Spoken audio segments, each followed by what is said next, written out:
Les saludo en el nombre de nuestro Señor y Salvador Jesucristo. Recuerda lo que dice Apocalipsis de Él. Declara, yo soy el primero y el último, el que vivo y estuve muerto, mas he aquí que vivo por los siglos de los siglos. Amén. Y tengo las llaves de la muerte y del Hades. Este es nuestro Señor y Salvador. Qué bueno que podamos compartir una palabra con ustedes, podamos sembrar una palabra de vida en sus corazones. Recuerde que recién estuvimos terminando una serie que habla acerca de la maldición que viene por los pecados que nosotros cometemos o por nuestra indiferencia a hacer la voluntad de Dios. Y quiero hablar en este tiempo acerca de lo que tiene que ver con las opresiones espirituales. Recordemos que en Efesios, en el capítulo 6, el apóstol Pablo declara que nuestra lucha no es contra seres de carne y hueso, sino contra seres espirituales de maldad que operan en las regiones celestes, que también se mueven sobre la tierra y que traen una influencia fuerte sobre los seres humanos, llevándolos a cometer pecado, llevándolos a tener pensamientos de iniquidad, moviendo el corazón a traer división, discordia, trayendo enfermedad, como lo podemos ver en todo el registro de la palabra de Dios.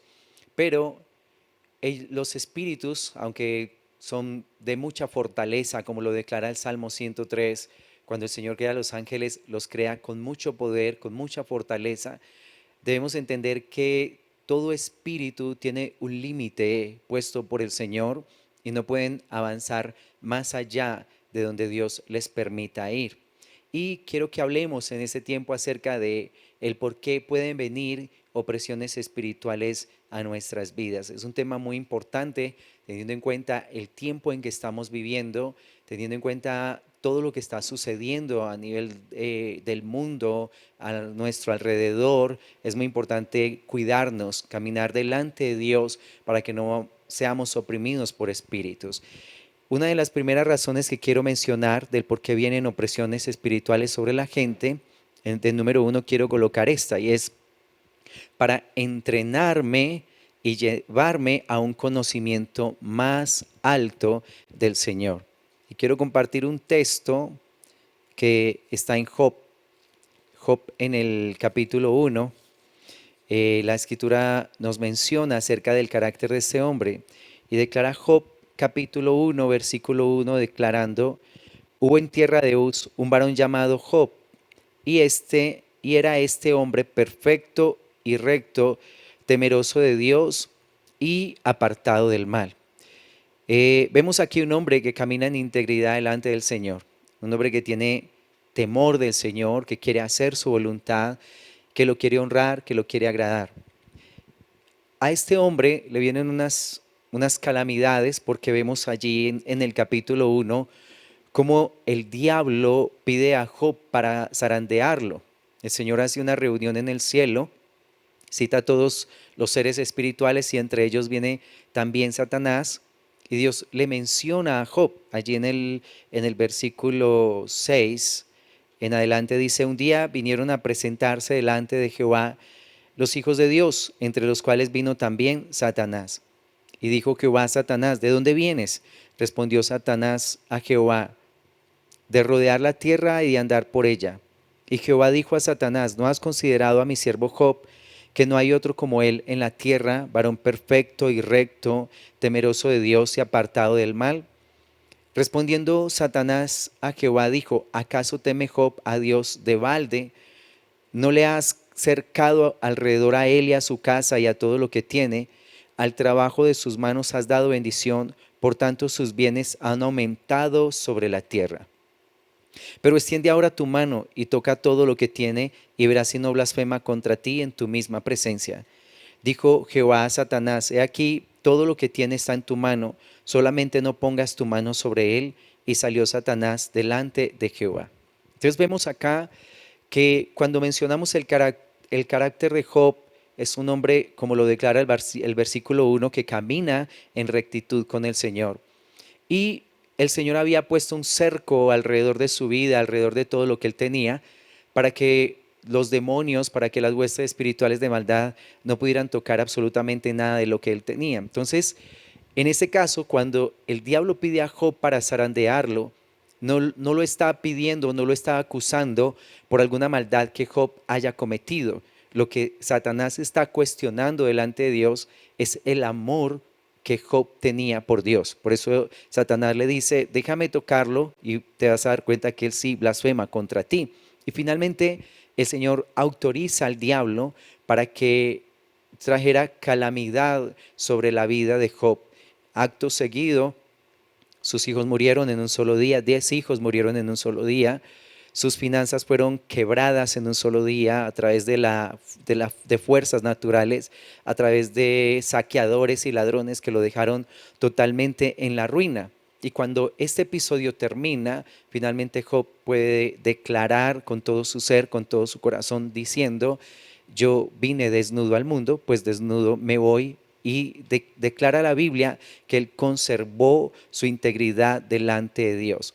Entonces, mira que capítulos como este nos muestran la soberanía de Dios sobre el reino de las tinieblas. No es que un espíritu pueda venir y atormentar a una familia porque sí, simplemente porque hoy se le ocurrió atormentar, entonces lo va a hacer. No. Todo espíritu que se acerca a un hogar para atormentarlo o que se acerca a una vida para oprimirla, tiene que venir con una autorización de lo alto, con una autorización que viene desde el trono de Dios. Por eso toda situación de conflicto, toda situación que tenga que ver con opresiones espirituales, lo que tiene que ver con escasez, toda situación de conflicto, nosotros debemos ir directamente al trono de Dios para averiguar qué es lo que está sucediendo y el porqué de esas opresiones espirituales sobre una vida, sobre una familia, aún sobre una ciudad. En este caso, Job fue oprimido por el diablo y le vino una calamidad porque se estaba afirmando el corazón de Job aún en integridad, aún mayor integridad delante de Dios. Ya más adelante aparece una segunda reunión que se hace en el cielo y nuevamente el Señor le toca el tema de Job a Satanás. Y Satanás dice, bueno, porque tú no me dejaste tocar su cuerpo, déjame tocar su cuerpo y te vas a dar cuenta que él va a maldecirte.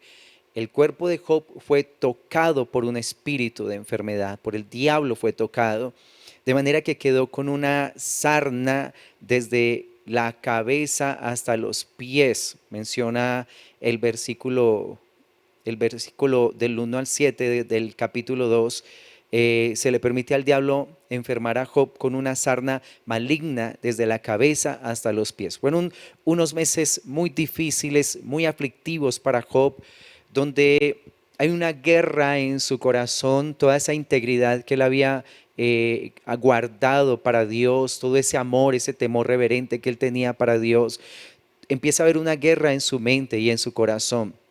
Pero finalmente, allí en el capítulo 42 vemos el fruto de toda esta aflicción, porque aunque Job era un hombre con todas las características que mencionamos en el versículo 1 del capítulo 1, vemos que habían cosas en su pensamiento, en su corazón, que no estaban todavía afinadas. En el capítulo 42 declara, respondió Job a Jehová y dijo, yo conozco que todo lo puedes y que no hay pensamiento que se esconda de ti. ¿Quién es el que oscurece el consejo sin entendimiento? Por tanto, yo hablaba lo que no entendía, cosas demasiado maravillosas para mí que no comprendía. Oye, te ruego y hablaré, te preguntaré y tú me enseñarás. De oídas te había oído, mas ahora mis ojos te ven. Qué tremendo es que declare el versículo 1 todas las características de Job, un hombre temeroso de Dios, apartado del mal, un hombre recto, un hombre en su época, uno de los hombres más sabios que existía y aún más adinerados también, pero declara que aunque él tenía mucha sabiduría en su corazón, tenía una palabra tremenda que compartir con todos los que estaban a su alrededor, declara, yo hablaba lo que no entendía, cosas que él no comprendía, ¿sí? Porque, ¿sabes una cosa? A veces el conocimiento que nosotros tenemos de Dios no es el conocimiento que adquirimos de nuestra propia experiencia, de una relación profunda con Dios, con el Padre, como lo declara Juan capítulo 17, versículo 3, donde declara que la vida eterna es el conocimiento del Padre y el conocimiento de su Hijo Jesucristo. Mucha parte del pueblo de Dios, muchas personas que leen la palabra, que de pronto tienen el hábito de orar, de buscar al Señor, de suplicar por sus vidas, gran parte de un pueblo realmente no conoce quién es Dios. Y este realmente era como el caso de Job. Dice que él hablaba lo que no entendía, cosas que no comprendía. Imagínate un hombre recto, temeroso de Dios, apartado del mal, un hombre que caminaba en justicia y finalmente el conocimiento profundo de Dios era muy poco. Dios no quiere dejar a un hombre con estas características sin conocimiento de Él, porque realmente lo que hace especial la vida del creyente no es participar de una religión. Lo que hace especial nuestra vida con Dios es el conocimiento de Él, de su corazón, de sus pensamientos, de lo que Dios quiere para mi vida. Lo que hace especial mi vida de creyente es que yo me pueda relacionar con Dios de una manera íntima, que yo lo pueda sentir cerca a mi vida. A mí me gusta el Señor, me gusta la vida con Dios, porque desde que Dios me llamó, Él se hizo real para mi vida. Muchas personas piensan que Dios es un Dios lejano, distante, que está por allá en un trono y que desde allá me manda como mensajes. Realmente la experiencia que yo he tenido con el Señor es totalmente distinta. Desde que el Señor me permitió a caminar con Él, lo he sentido muy cerca, he sentido su presencia, he escuchado su voz, lo he escuchado dirigiéndome en mi cotidianidad. Él ha estado presente afirmándome, dándome seguridad, dándome confianza, resolviendo mis problemas, enseñándome a vivir. Ese es el Dios al que yo sigo, ese es el Dios al que yo amo, ese es el Dios al que predico. Por eso, hombres como Job con esas características tan especiales, es un desperdicio que una persona así no conozca realmente a Dios, no lo conozca profundamente. Y esta aflicción que Dios le permite a Job, finalmente tiene un propósito y es que lo que Job no entendía, ahora lo entienda, que lo que Job no veía, ahora lo pueda ver, porque él declara, yo te preguntaré y tú me enseñarás. Empieza una relación de dependencia total hacia Dios. Yo te voy a preguntar, tú me vas a enseñar. Algo que Dios me hablaba en mi corazón frente a alguna decisión que tenía que tomar. Yo tomé una decisión como por la presión de personas a mi alrededor. Tomé una decisión en un momento determinado de mi vida. Y luego el Señor me pregunta, ¿tú por qué tomaste esa decisión? Y Él me hace consciente de las decisiones que uno toma por la presión y las otras decisiones que uno toma por la dirección. Y una cosa es decidir siendo dirigido por Dios y otra es siendo presionado por las circunstancias. Hace una diferencia muy grande, se forma un abismo muy grande entre ambas decisiones y cuando soy dirigido por el Señor, las cosas van a salir conforme a su voluntad. Pero si yo decido bajo presión, entonces estoy siendo inducido a tomar decisiones. No estoy siendo dirigido por Dios, sino inducido a tomar decisiones. Personas que no han entrado en una profunda relación con Dios, normalmente son inducidas a tomar decisiones por un gobierno, por la gente alrededor, por la familia, por política, por lo que sea. Pero los que entramos en una relación con el Señor no somos inducidos, somos dirigidos por Él. Y eso es lo que Dios quería hacer de Job, un hombre que ahora le preguntara y que tuviera respuestas dadas por los labios del Señor. Y dice, me sorprende, leer textos como este me aterran con respecto a cómo uno puede entrar en un sistema de religiosidad, porque Job declara, de oídas te había oído, mas ahora mis ojos te ven. O sea, ahora Job está teniendo un encuentro sobrenatural con el Señor. Por eso hay que prestarle atención a las preguntas de Jesús. Recuerda que en alguna ocasión Jesús le pregunta a los discípulos, ¿quién dice la gente que soy yo? Entonces ellos les dicen, unos dicen que tú eres Elías, que eres un profeta, que eres el Cristo, diferentes opiniones acerca de ti. Pero luego Jesús los confronta diciéndoles, ¿y ustedes quién dicen que soy yo? Y esas preguntas del Señor son súper importantes. Son súper importantes. Cuando tú leas en la Biblia que Dios pregunta algo, dedícale horas a la oración, diciéndole, Señor, ¿qué es esa pregunta? ¿Por qué me estás preguntando eso? ¿Y cuál es la respuesta que yo debo obtener? Cuando Dios te pregunta, no es porque quieras conocer información acerca de ti, porque lo sabe todo. Cuando Dios te pregunta, está abriendo un espacio a tu corazón para que tú obtengas una respuesta. O sea, no es que Dios necesite una respuesta tuya, porque Dios lo sabe todo. Pero cuando Él me pregunta, es porque me quiere enseñar cosas profundas de su corazón. Entonces, esta opresión espiritual que fue tan fuerte sobre la vida de Job, no vino porque Job estuviera en pecado, ni porque estuviera haciendo algo malo. No, él era recto, temeroso de Dios, apartado del mal, un hombre de Dios. ¿Por qué vino esta opresión? Todo en Job fue tocado, su economía. Murieron sus 10 hijos en un solo día. Quedó enfermo durante algunos meses, desde la cabeza hasta los pies. Su esposita linda tampoco ayudó mucho porque le dijo, ¿qué es todo esto que está pasando? Maldice a Dios y muérete, le dice su esposita linda. Finalmente, todo alrededor de Job fue conmovido, pero el corazón de Job fue afirmado. Todas las circunstancias cambiaron, pero el corazón de Job no. El corazón de Job se afirmó mucho más en el Señor. No importa cuánta pérdida haya alrededor, con tal de que el corazón permanezca firme en Dios. Porque lo que se pierda, Dios tiene el poder de devolverlo. Allí menciona en el capítulo 42 que Dios a Job le dio el doble de lo que él tenía económicamente y también le dio nuevamente hijos, unas hijas hermosas, las más hermosas de esa época.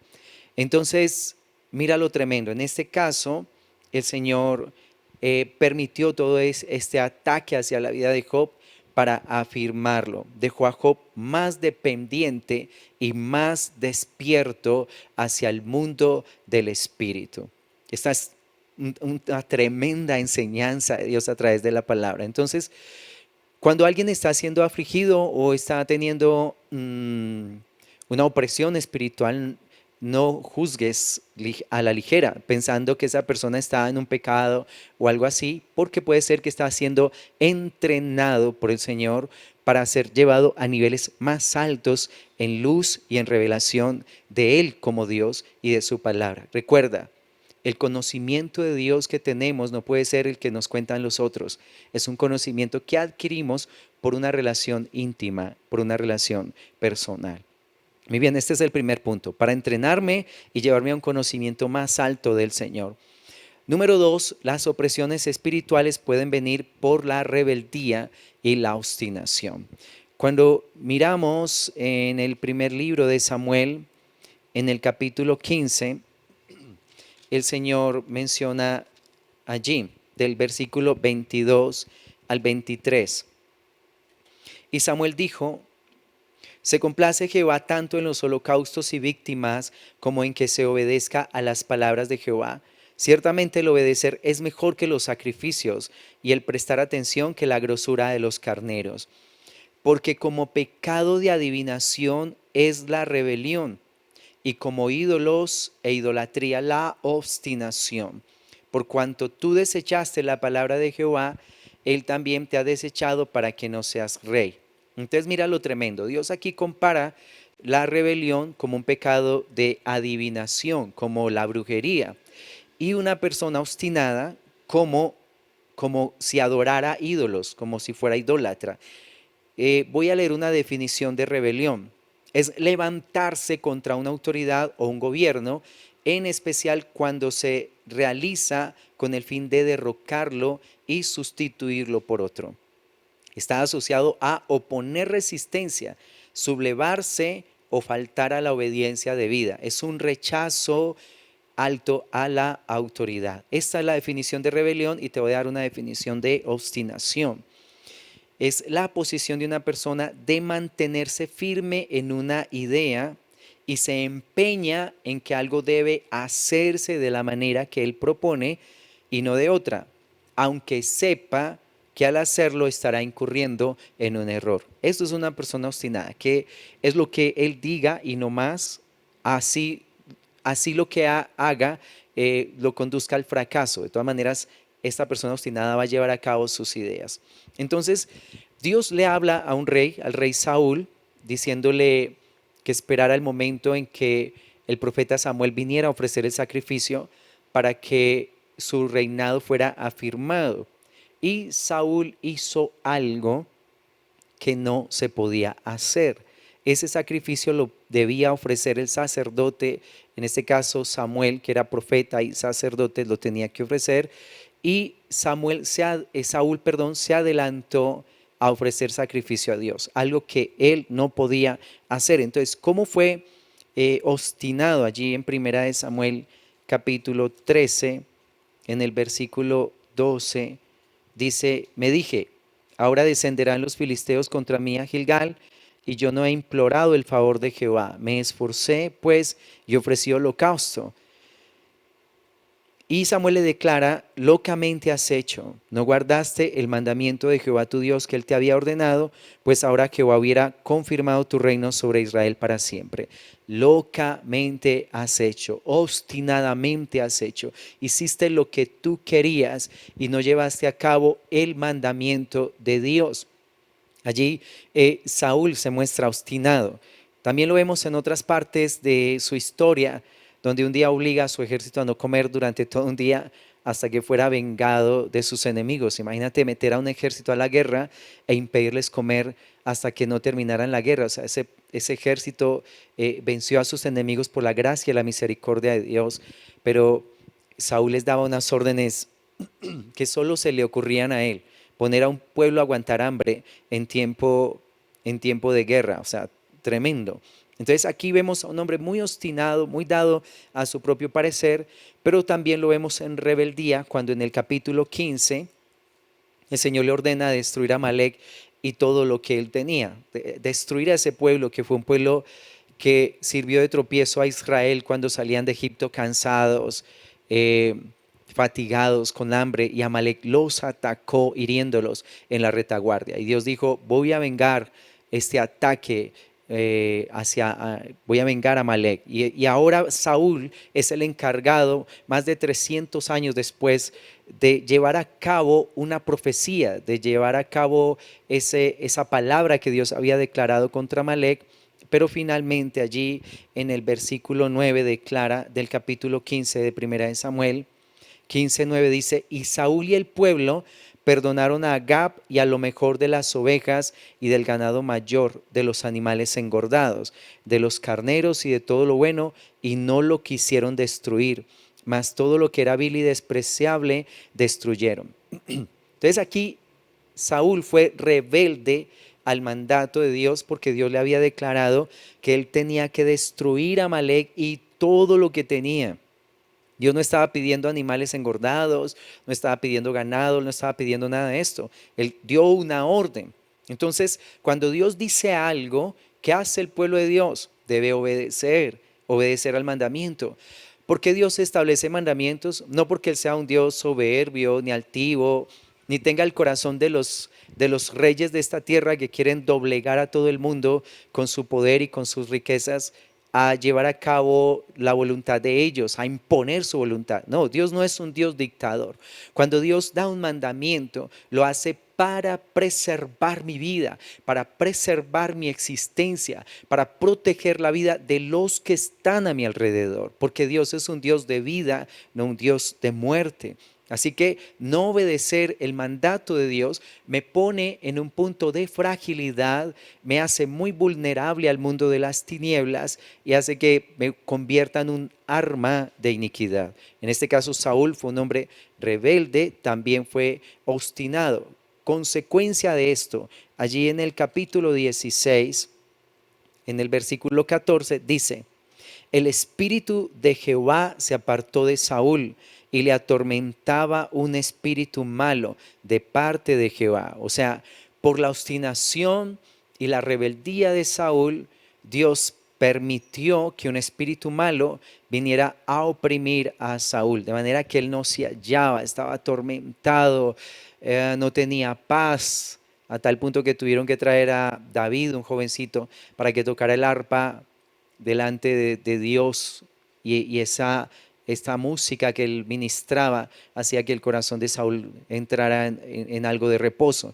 Entonces mira cómo la obstinación y la rebeldía pueden traer una opresión demoníaca sobre mi vida.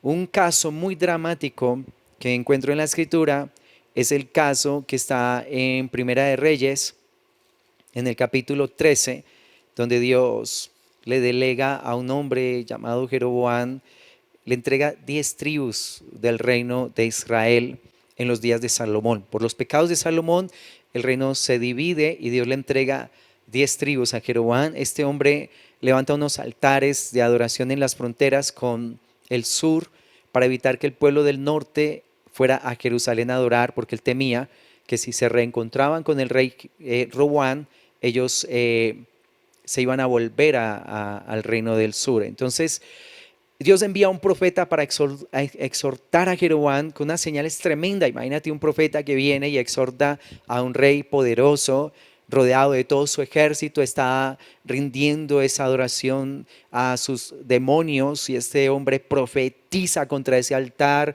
y el altar se rompe, las cenizas se derraman, el rey que había dicho cójanlo, se le seca el brazo, luego el profeta ora por él y el brazo es restaurado. El rey le dice, ven a mi casa, yo te quiero dar un regalo por haberme sanado el brazo.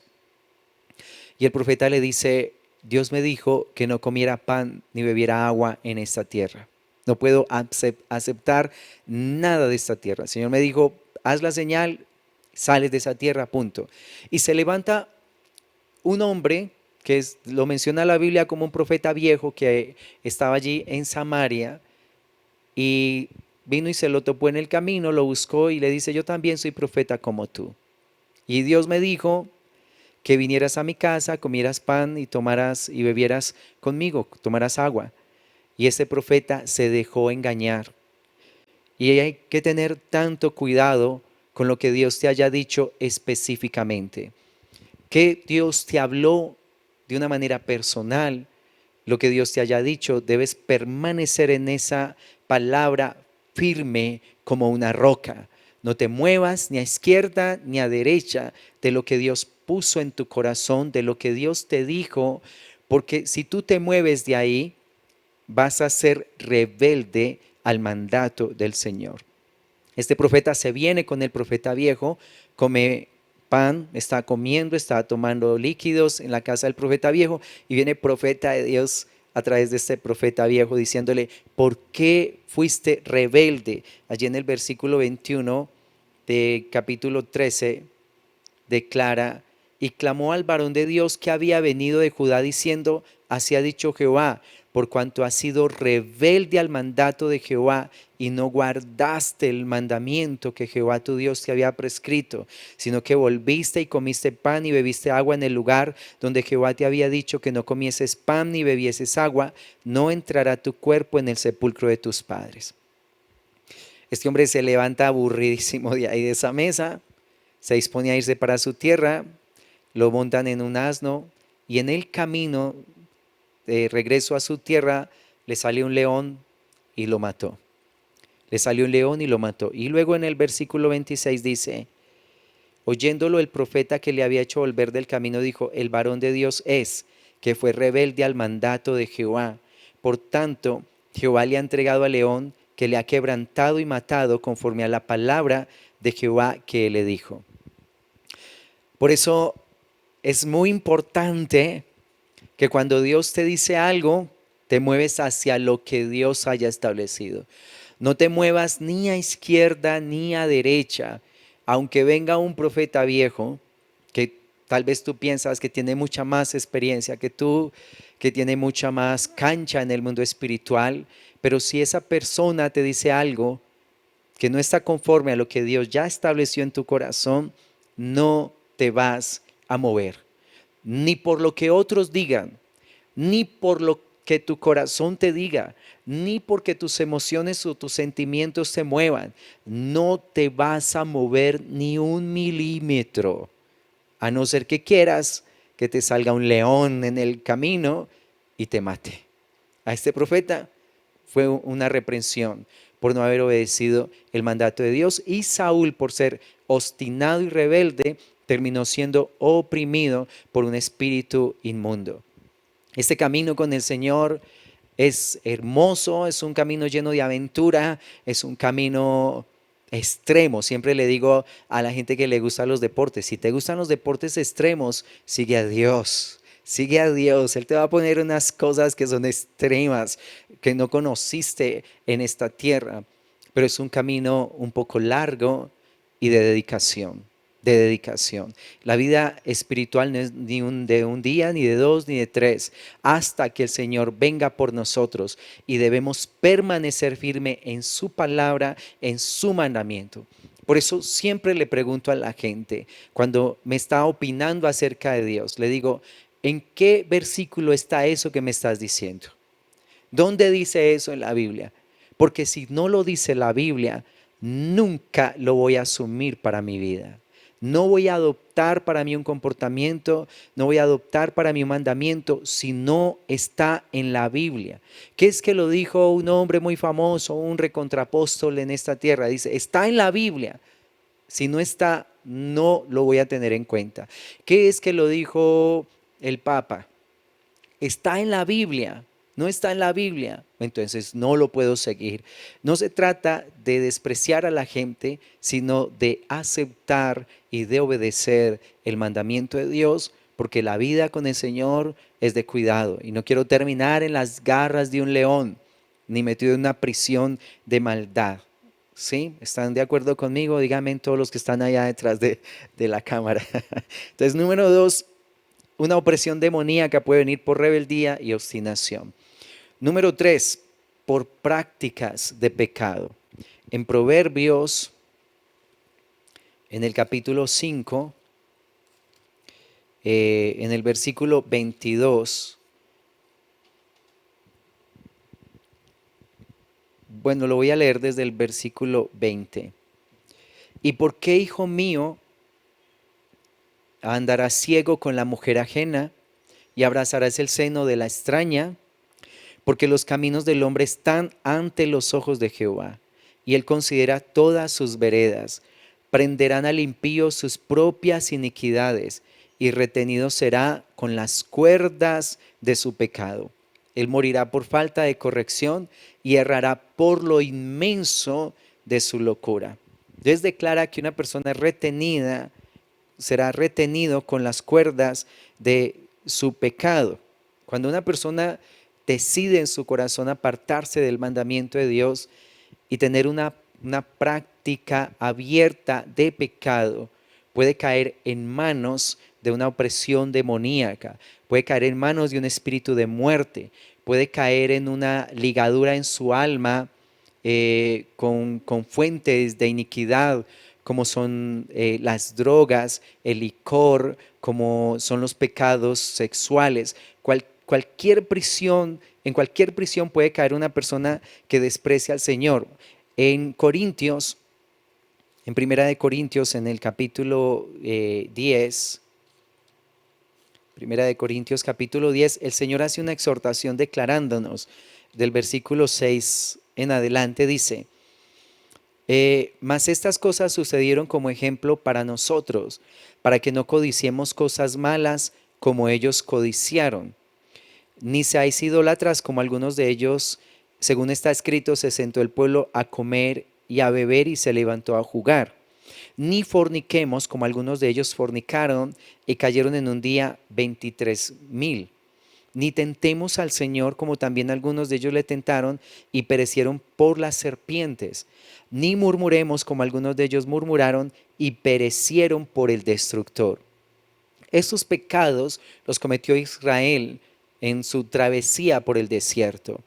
Y cada una de estas maldades que ellos hicieron les trajeron calamidad. Cuando ellos desearon volver a Egipto, cuando ellos desearon que comer la carne, todas esas cosas, y luego dice que se levantaron a jugar, o sea, fueron idólatras y luego se levantaron a jugar, tuvieron una posición irresponsable frente a su relación con el Señor, frente a su relación con Dios.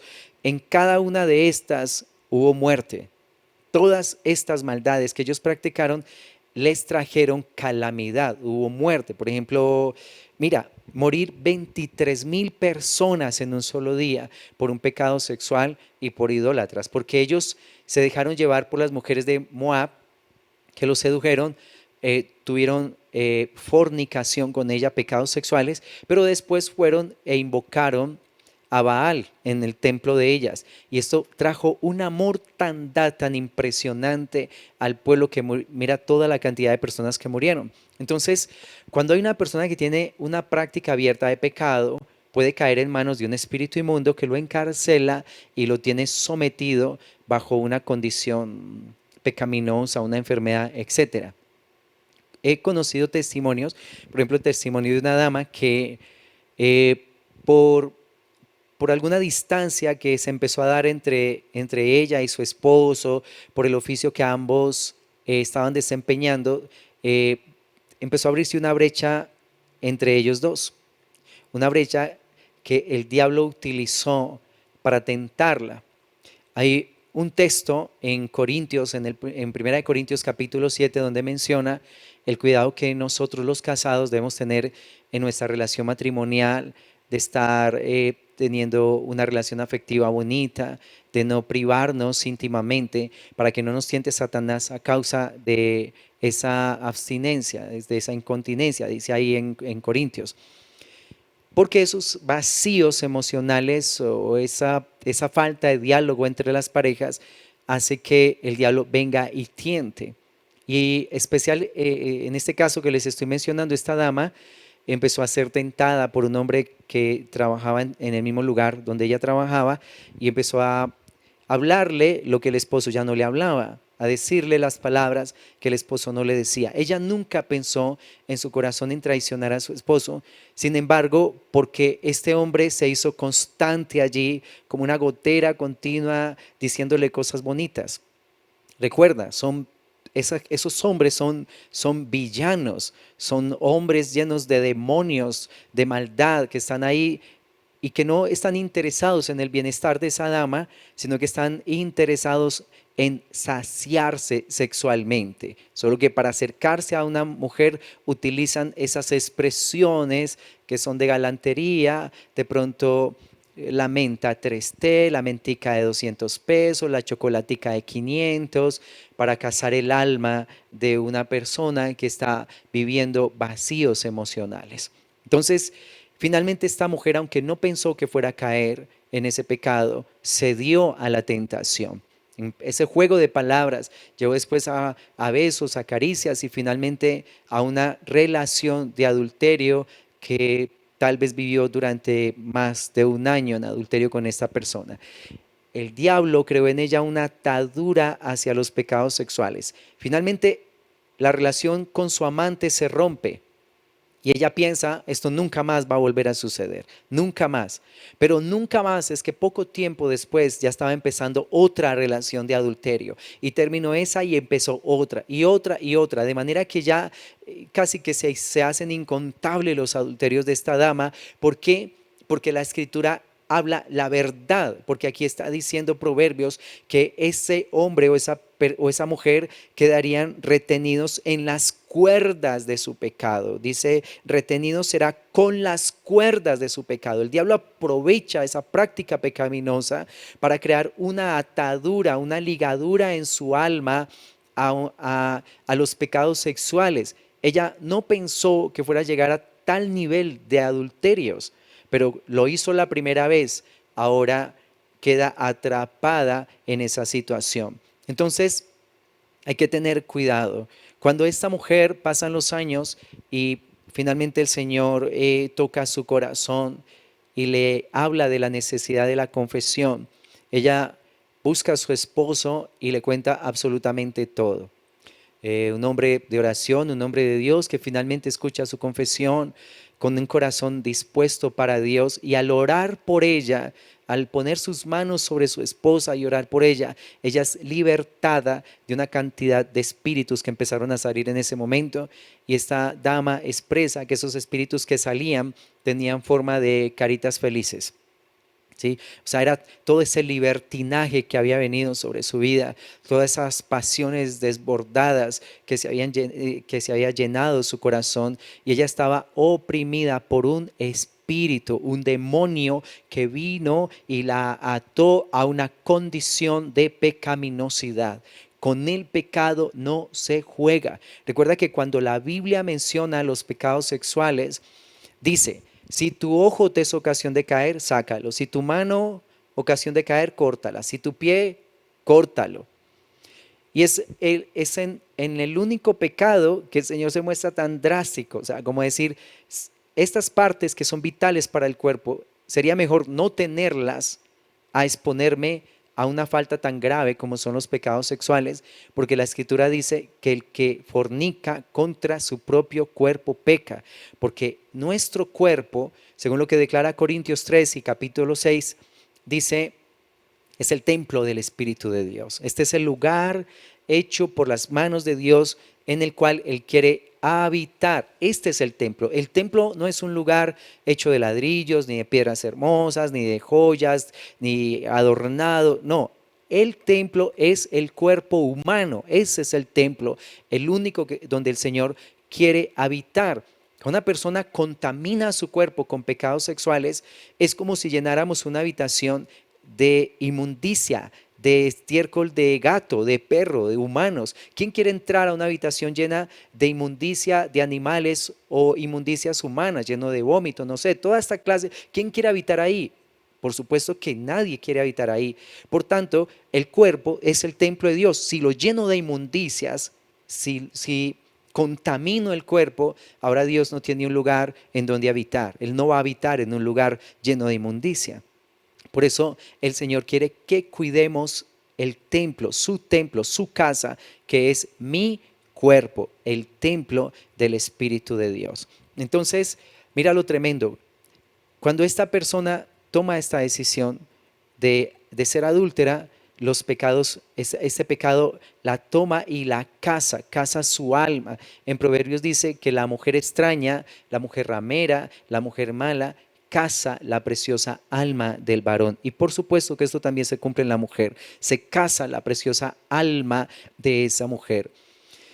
Al principio es como dulce al paladar, ¿sí? Como los besos de la mujer extraña son como dulces al principio, pero el final es amargo, amargo. Si los hombres, las mujeres de Dios entendieran esto, qué complicado es entrar en una relación de adulterio, una relación de fornicación. Al principio se ve deleitoso, pero trae tantos problemas, tanta muerte, tanta devastación. Los pecados sexuales acaban físicamente, destruyen económicamente a una persona, devastan familias y dejan una herencia maldita sobre los hijos. Sí, por eso resistamos al pecado. La Escritura declara que la lucha que hemos sostenido contra el pecado no es lo suficientemente fuerte como para haber todavía llegado a la muerte. O sea, hasta la muerte tenemos que resistir para que este lugar siga siendo la morada de Dios. Entonces, por las prácticas de pecado,